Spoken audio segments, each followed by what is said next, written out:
I basically am a creative individual, and what I would love to do in life is just do my art. Unfortunately, I also have to eat. I was very fortunate to start my career in the marketing business, and I spent 30 years there, and it was wonderful. But like everything else, I had an opportunity to sell. I sold. I'm still a little remiss about not being in that business because I find the creative business extremely exciting every day.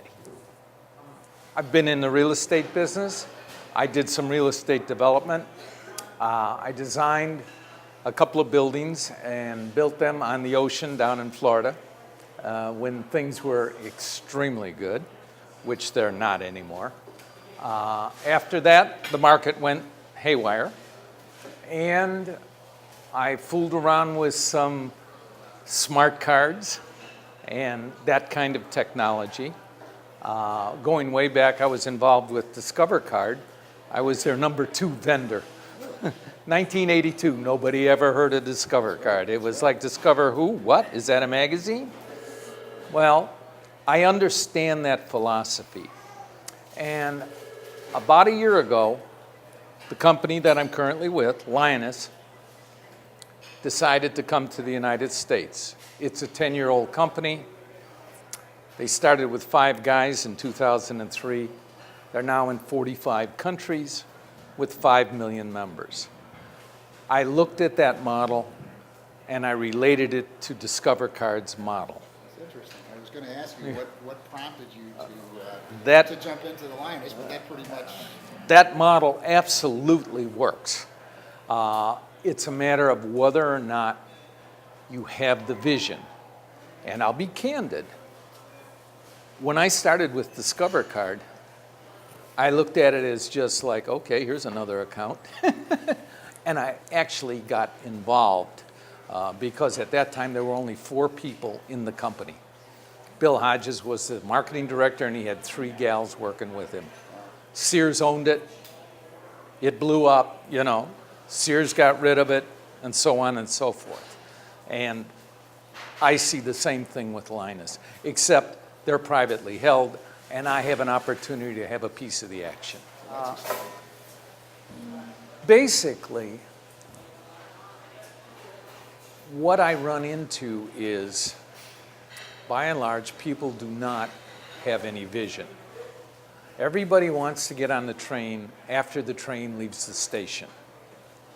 And anybody who's in business for themselves or growing their business understands that.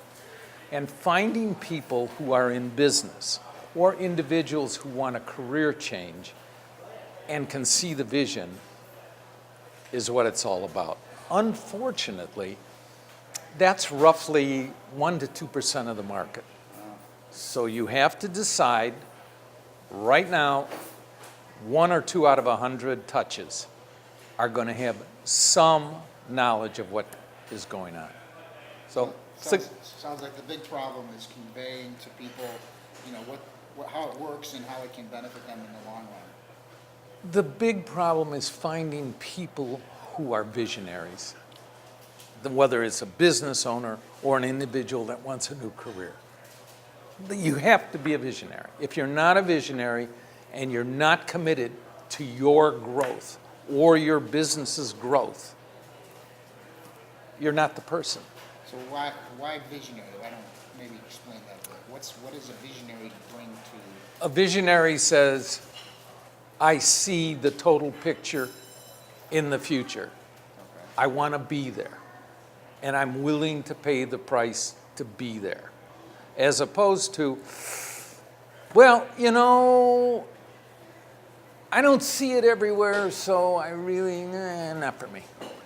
What do I do for fun? Actually, I do art, but the reality is I'm very fortunate. I find my Linus business fun.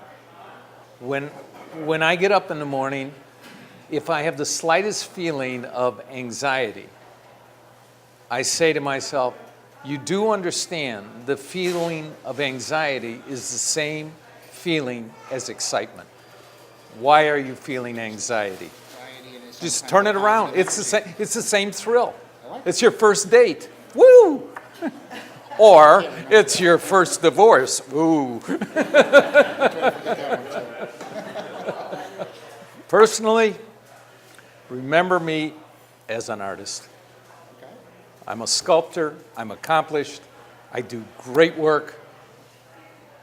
And I'm building this business so that the residual income allows me to spend the rest of my life doing my art. Excellent.